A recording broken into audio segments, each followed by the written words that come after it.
This is Michael Moore. I am here to make a citizen's arrest of the board of directors of AIG. From Michael Moore. We're actually here to make a citizen's arrest. Speak to my supervisor. In the white shirt? Yep. Blue tie? That's it. Receding hairline? See, y'all are the ones bringing this country down. You and your pursuit of the American dream and your love for money. Wait, don't we work for you? Yeah, I was going to say. we can't work for Spill and be accused of being fat cats or solvent. Aren't you like the Ronald McDonald of this whole clown house you built? No, right now I'm lighting up my cigar with like $300 bills. He's Mayor McCheese over here. You guys, you're the ones bringing this whole establishment down. Suddenly I feel Man, like... your greed. Mary McCheese is only the puppet, Cyrus. Oh, I see. Ronald is the real Oh, he's the real power behind the throne. Can I be Grimace? I want to be your enforcer. You already are. Leon, you missed a spot on my shoe right there. No, you know what? I'm only saying that because that's what a lot of people are going to try to do to make Michael Moore look bad with this film. They're going to say, oh, he's making everyone look bad who wants to go out and earn a little money for themselves and be an entrepreneur. And that's not what this is about. I mean, it's called Capitalism, a love story, and he's not hiding anything. Michael Moore does think capitalism is evil, and he says that. Yeah. I don't know. Along with plenty of other people. Well, I would like to clarify that because that's what a lot of people think. I got into an argument with a guy today who hasn't seen this movie about, oh, Michael Moore is against capitalism. I'm like, actually, he's not against capitalism itself. He's against what capitalism has turned into. He's against it has taken over our country. He's against what fucking shitheads have turned it into. Yeah. Well, no, I think to be fair, he does flat out say capitalism is evil on a number of occasions. No. He's all for democracy. I heard him interviewed today, and he made this perfectly clear. Well, he shouldn't have said it in his movie. Yeah, because in the like movie he did. said those I words. got that in the movie. I don't know what y'all were doing. You must have been asleep. No, Yeah. touche. Touche. Drinking that sweet nectar of Coca-Cola. I don't understand how me and co-host got it, and two Exactly. of y'all knuckleheads are going like, no, I heard him say this. Maybe y'all were Stop asleep. listening. What am I talking about? Did we not hear at the end of the movie he says capitalism is evil? Yes, in fact, a number of Catholic priests even say it. Yeah, during he the brought in film. Catholic priests to back him up because I was saying to myself, I'm not really willing to go along with him on that far. I probably would see what he does with this movie is that he gives sort of a brief rundown, a history of what has led up to the financial crisis that we have right now. And in that, he shows a lot of privatization of social programs and of the government itself. And lack of restraint on the free market. Like people saying this idea that the free market itself is somehow holy and that the more free it is and the more unfettered it is by government control is therefore better. That's a preposterous statement. Really, you trust giant corporations to watchdog themselves to the point where no law has any control over anything they do? I mean, historically, this is insanely naive. Well, back when I was alive, and you guys probably weren't, and I would when he has lemonade stand, and he was a free enterprise guy. But I remember watching Ronald Reagan on TV making these speeches, being a big proponent of this, and I would sit there and think, that's not right. That doesn't make any sense. I mean, absolute power corrupts absolutely, and yet you're going to give these people absolute power. Like, well, these guys are going to do the right thing by us. It's like, why would they? Yeah, there's no real good reason that they would. I mean, especially, the system itself is like, hey, it's all about whoever can make the most money, but these guys will do the right thing. Yeah. What? Yeah. Well, how is it going to be both? Trickle down was like, we trickle down economics. And the money will trickle down. It's like trickle down. It's like I'm getting pissed on. I guess nobody read Spider-Man when old Ben said, "With great responsibility,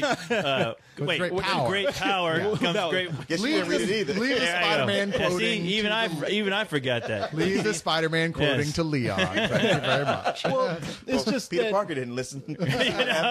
So he has this movie now, and I think one of the things that spurred him to make this movie is that it is the 20th anniversary of his first film, Roger and Me, which he explored why the General Motors factory was shutting down in Flint, Michigan. It was just putting a lot of people in unemployment, and it was kind of ruining the community. There was no economy there because nobody had any money except the rich people who turned that place into a ghost town. Yeah, and the rich people were going other places to to have their fun and Tumbleweed moved in. Yeah, Tumbleweeds for sale. But it's like, hey, if you ever need to make a point, you want to come and buy some of our tumbleweeds. They are the best. Yeah, even the zombies moved out of.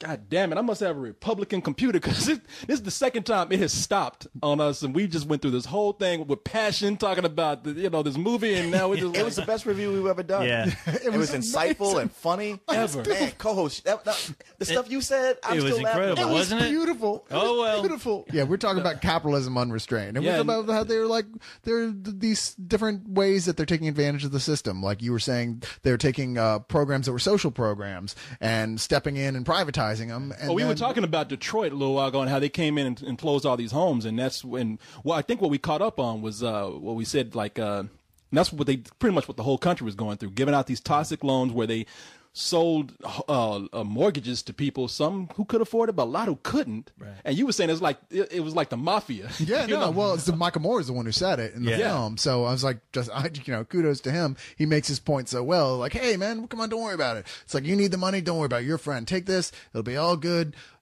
Later, we'll talk about other rates, and that's exactly what these companies are and then doing. they come in when you don't pay on time, and what they do, they break your knees. Yeah, well, they come in suddenly, you look at your thing like, hey, our interest went up to like 40%. That's insane. I go, well, you didn't read the contract because we can raise your interest anytime we want. Well, see, that's one thing. I mean, they were being aggressive to where like the mafia doesn't go out to look for you to get you to borrow money. You usually come to them. Yeah. They were aggressive about going out and finding people. Like, you think you can't afford a home, but we can get you in one with no money down. Lots of commercials with sunsets and children laughing and playing, and people are like, oh, they would never do anything bad to us. But there's part of you that might go like, well, these people knew they couldn't afford it anyway.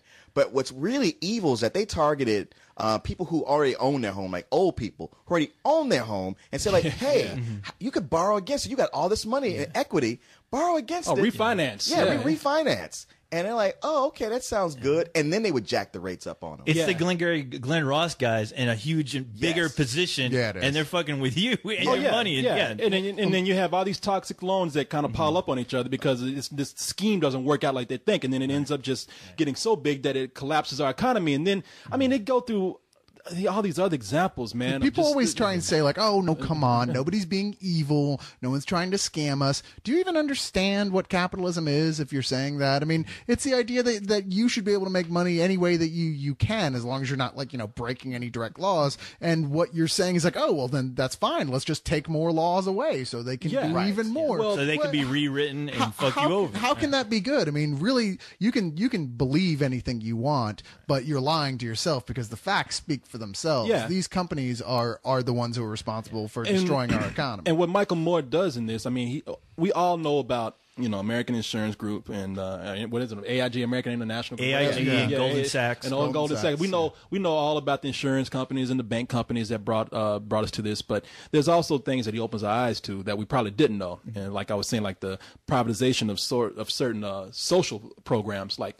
He gave us one example, and I know I mentioned this before. It's like deja vu again. I guess we got to say it again. Check the computers; it's still recording. Yes, it is. No, he mentioned this one example of there was a youth detention center where they tried to make it look like it was a correctional center where they bring in all the kids and teach them to be better, but then they were sending kids who really didn't have a problem. Who got into a food fight and were arrested and thrown. Two kids got into a fight at a mall. One girl was writing stuff about her principal on Facebook, and then the principal calls the police, and it turns out that not only was this detention center just keeping people for indefinite periods of time, but the judge was getting kickbacks from a private company that was running this detention center so that he could just fill it with people. Well, I hate to break this to you, but that detention center you're talking about, that's not one isolated incident. No. I mean, that might be a famous one because people got arrested because they did it to kids, but they had those for adults everywhere. Like our good friend was in one of those. Why I was trying to help bail him out because they would have kept his ass forever because they're making money off of it. Prisons are privately owned and they're businesses. I mean, everything that we turn into. What a horrible idea. I can't believe no one sees this. Like, really?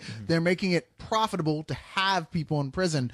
Why would they do anything to try and help get those people out? It's not about rehabilitation anymore. Why wouldn't they want the laws to be even more draconian to the point of being ridiculous, especially when the very politicians making these laws are the ones legally getting money back? There's things that people do as private companies with no regulation where they secretly screw over in the most condescending ways their workers. There's an example here of Walmart, which took out policies on workers because if these people die while they work for Walmart, and it's not just Walmart, it's some other companies, they receive I mean, look, for insurance, if we die, if we have insurance, we get maybe $250,000, something like that. Your family does. We don't. We'll be dead.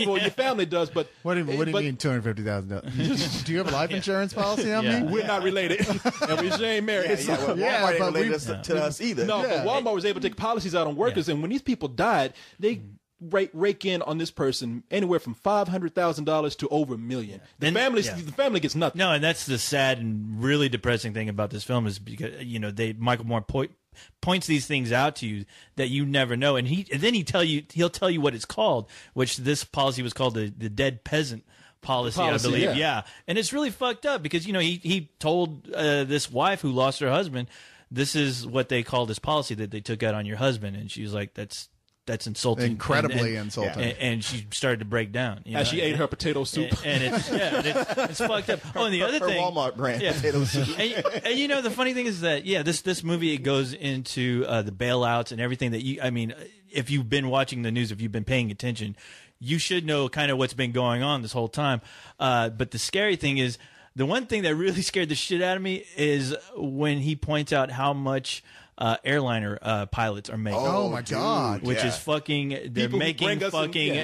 They're not making anywhere near the same. I know. I make more at Spill than they do. No, they point out the guys at Taco Bell who fucks up your order every time you go there is making way more money than the guy who's flying your ass to the next Spill party. I mean, these airline pilots aren't making shit, and they're having to get second jobs. I mean. That's scary to know. A guy who makes a taco makes more than a guy who flies a plane. Exactly. To be fair, I go to Taco Bell a lot more than I catch airplanes. But still, generally speaking, the odds are greater for survival if the Taco Bell guy fucks up your order rather than your pilot who's despondent and doesn't give a shit anymore. I don't know if the grease is too hot. I might burn my lip. Your lips, but if you drop the taco, the whole thing ain't gonna blow up in flames. Well, I don't know, man. That new volcano taco. Some of these guys are just like, how much hot sauce are you supposed to put on this? Do you give a shit? I know I don't. How much money did they give you to say that? Plus, it sounds like the solution is for the airline pilots to get second jobs as Taco Bell managers. They might as well. Well, no, because they overworked as it is. Dude, they just need to sell Taco Bell on the plane. Yeah, I was about to say, serve tacos and fly planes at the same time. Yeah. Fuck those little packs of pretzels. That'd be great. Yeah. Problem solved. Michael Moore, what you doing? Make a documentary about that. Spill does it again. Hire a bunch of those fucking inflatable dudes that were in airplanes to fly those fucking planes. That's how you solve the problem. But that's the point, man. It's like it's just all mixed up what's happening, and the reason why is because, well, all right, we expect corporations to be crooked, and it might be a surprise to you that certain social programs are crooked, even though when you find out, you're like, okay, I can see how that's working. But now he moves on to like the government and how the government is just. Again, it's privatized by lobbyists. We just have a vote, but we don't have like $1 million check to write like a corporation and say, hey, serve my interest. Well, he's talking about how during the Reagan era, he opened up the door to saying, look, we're going to start working directly with these businessmen, and that nothing's been the same since then. I mean, the idea was a sort of unbridled optimism about capitalism. Hey, this is the new way. This is what's going to save America, keep us on top. But it had the exact opposite effect. It was all about greed, and it just got every little step that he made, that Bush Sr. made, that Clinton made, that Bush Jr. made, just opening the door more and more, just opening up a little bit more to these corporations. Oh, here's a little bit more room. Here's a little bit more room. He shows. And what we ended up with was this bailout deal that just happened, where we, the American people, Congress, voted against this huge multi-billion-dollar bailout deal.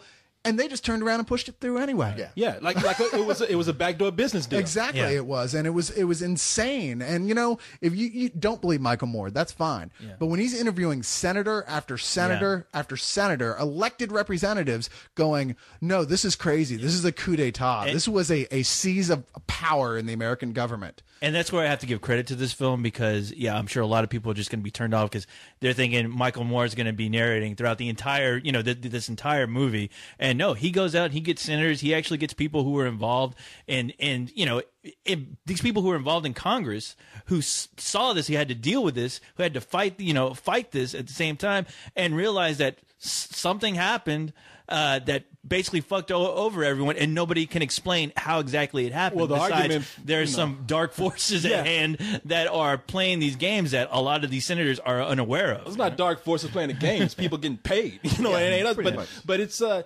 lot. The counter argument to that is going to be, well, he interviewed representatives and senators who were Democrats. But he found Republicans who were against it too. Yeah. Oh, did he? Yeah. And you have to ask yourself, really. I mean, I keep hearing people, "Oh, fuck Michael Moore, he lies." Are you sure? Are you really? You want to bet on that based on what somebody else is saying? Who's saying that he's lying? Well, totally? he has issued an open challenge with every one of his films. Yeah. I will pay you $10,000 if you can find a place where I lie. Not a place where I gave my opinion, you don't agree with me. Yeah. But any facts where I lie and you can prove it, I will give you $10,000. No one's ever claimed that. And listen, to show you I'm a fair person, I think Michael Moore can be inflammatory sometimes. I'm the person that saw. If anybody knows me, they know that I am the ultimate anti-Bush person. He's one of our worst presidents in present day. I didn't know that. I thought you were all against. I thought you were all for him. Oh, we never talked. No, he's very pro-Clinton for obvious reasons. My hero. No, but I was the one that. Maybe it's because you were so hot on those Bush daughters.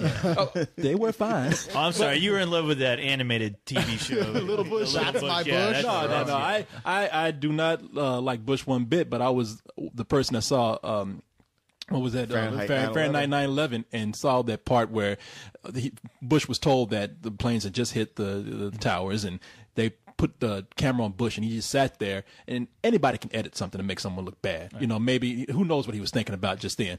You know, I mean, that was one point where I said that's editing that's out of control. But for the most part, even though that did come out afterwards, like, no, here's the unedited footage. I mean, that was all over the place. It was like, okay, that really happened. That was Michael Moore going, people, really? Are we ignoring this? Well, I'm just saying, you know, like, look, I'm not defending Bush for anything at all. I'm just saying, like, he was sitting there, and he's trying to make it seem like he just sits there like he doesn't care. And like, well, maybe he was, maybe he don't want to make these kids panic. Maybe he was sitting there like contemplating what the next move should be. And that is Michael Moore's opinion, to be sure. And any documentarian, it doesn't matter who you're talking about, that's what they do. There's no such thing as an impartial documentary. And hell, there's almost no such thing as a not manipulative documentary. But much more important than that is that word socialism. I mean, you said yourself, people have turned that into a word they just want to demonize, and then it's a good political ploy to villainize your foes. I mean, it's pretty much turned into almost like a commercial, a fashion statement. Wow, that haircut is out. I don't want to be the guy caught with that. It is. And I think what he's trying to say is, let's say, like,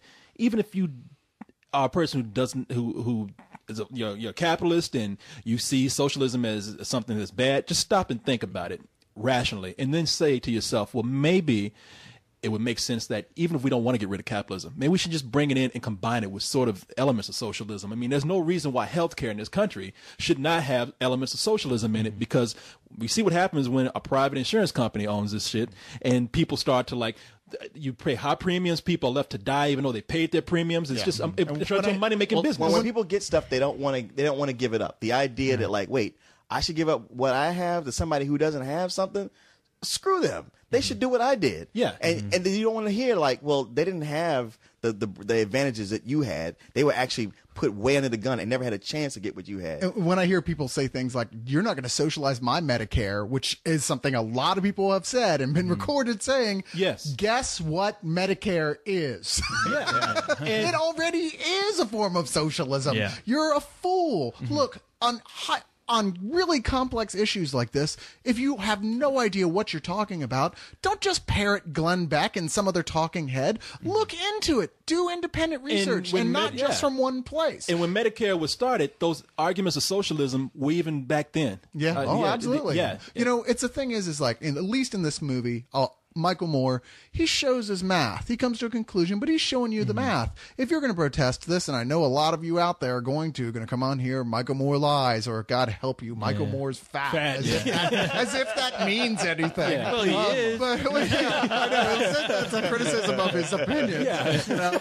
Oh, no, we can't listen to that guy. How did he go do research? He can barely walk to the front door. I know, That guy eats a whole pizza. He doesn't know what he's doing. He lies. That's fine. You want to disagree? Show your math. Show these links. And I don't mean to fucking a talking head saying something like Glenn Beck. I mean somebody else who's going, look, here's where it came from. What I dug about this film is that, you know, I like how he kind of pointed out the people like the Bernie Madoffs who are kind of turning capitalism into something else that nobody wants.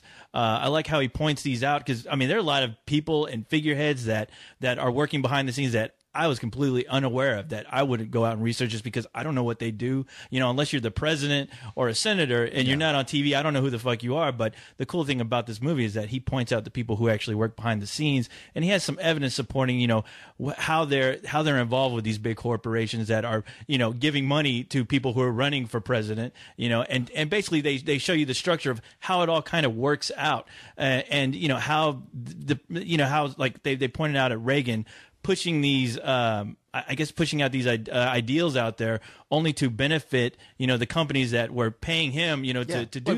Who was it? The head of Merrill Lynch? Yeah, was standing the head of Merrill Lynch. He stood behind President Reagan doing a speech. You and he said, speed it up. Yeah, speed it up. Speed it up, yeah. They're like, who has the power to the president to speed it up? Yeah. That guy. It was. They showed you who the emperor was. See that guy standing next to the president? You know, the one that looks like a butler?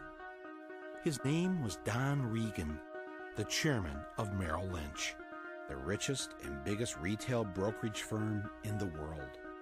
He took the key position of Treasury Secretary so he could enact the tax cuts that the rich wanted.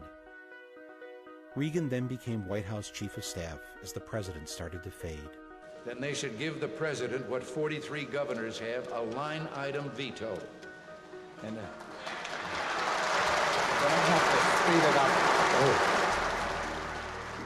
Who tells the president to speed it up? The man from Merrill Lynch, that's who.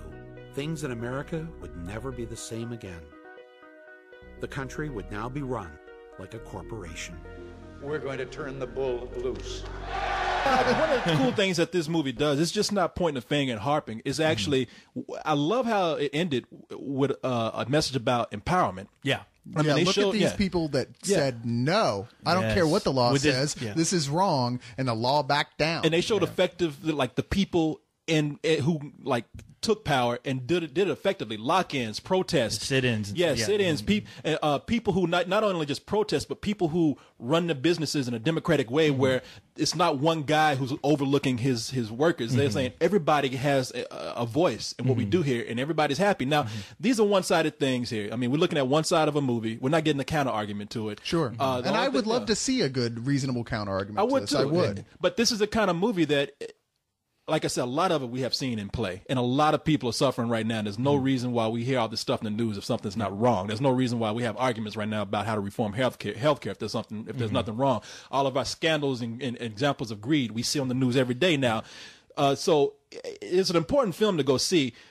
Whether you agree with it or not, that's another thing, but at least see it to make an argument about it. And I think that some people who are going into these going, even when I don't agree with Michael Moore, his films are kind of funny, aren't going to like this one as much. But you're the people who should be seeing this and paying attention the most. This shit is getting serious now. This shit just got real. It's time to It sounded listen. real coming from you. It's time to listen to both sides and actually have an educated opinion about what's going on instead of just a placard carrying moron opinion. I mean, here's what he's saying. I mean, like, you know, Cyrus, I agree with you 100%. But just the I more you always hate talk, it when you say the that. redder your face gets. I know. Oh, You're like one of those thermometers. No, you will get pissed off walking out of this movie. I mean, I swear to God, when I walked out of that theater, I wanted to destroy every Republican that I saw.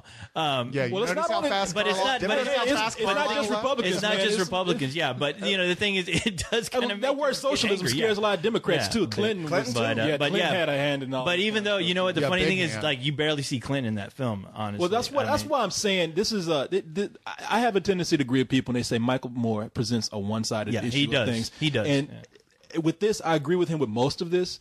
And I give this movie full price, not only because I agree with most of it, but if you think you disagree, there's enough information put out there for you to do your research and either prove it wrong or come back and say, you know what, he's convinced me. And if you can prove it wrong, by all means, get the $10,000. Yeah, I know. Why not? Aren't you a capitalist or what? In fact, I'm going to start trying to prove it wrong just so I can get that money. And I agree with him. I think he's wrong with everything. I'm getting paid. Roll like a fat cat. Yeah, we know with so many people worried about the Mayan calendar and Nostradamus in 2012. Why go all the way out there? Michael Moore, with each one of these movies, has been predicting, like from Roger and Me. You know, he talked about GM and how, this is not going to stay here. This is going to affect the entire country. Yeah. And everybody's like, oh, get out of here, you fat liberal. And now look where we are. Yeah, the scary truth was he was being honest the whole time. He even says, I predicted this from the beginning. And he did. Yeah. And it all came true. And I'm predicting right now, this crisis we're in right now, we will come out of it. But in 20 to 30 years, we will be right back here with something even bigger. Yeah. Because this is just a bigger version of the SNL scandal from the 80s. Yeah. It's like, we just don't learn. It's not apocalyptic yet, but it gets worse every single time. Yeah. And bigger, and it's going to continue to do that until some real changes are made. I mean, the thing is, we gloss over all the people who are hurting and dying and can't get health care, and hell, just can't eat. I remember 25 years ago when I was a kid, you didn't hear about people who just couldn't eat. Right. Who literally wasn't even an option. And now, except for Karen Carpenter. shit. But that was just an option, to be fair. Yeah, when you see a family actually sleeping in an ice truck, I mean, an entire family, that's fucked up. You're like, wow, that's You're like, wow, what is that? Where the fuck is this happening? Because I don't want to move there. No, but I give it full price. Yeah.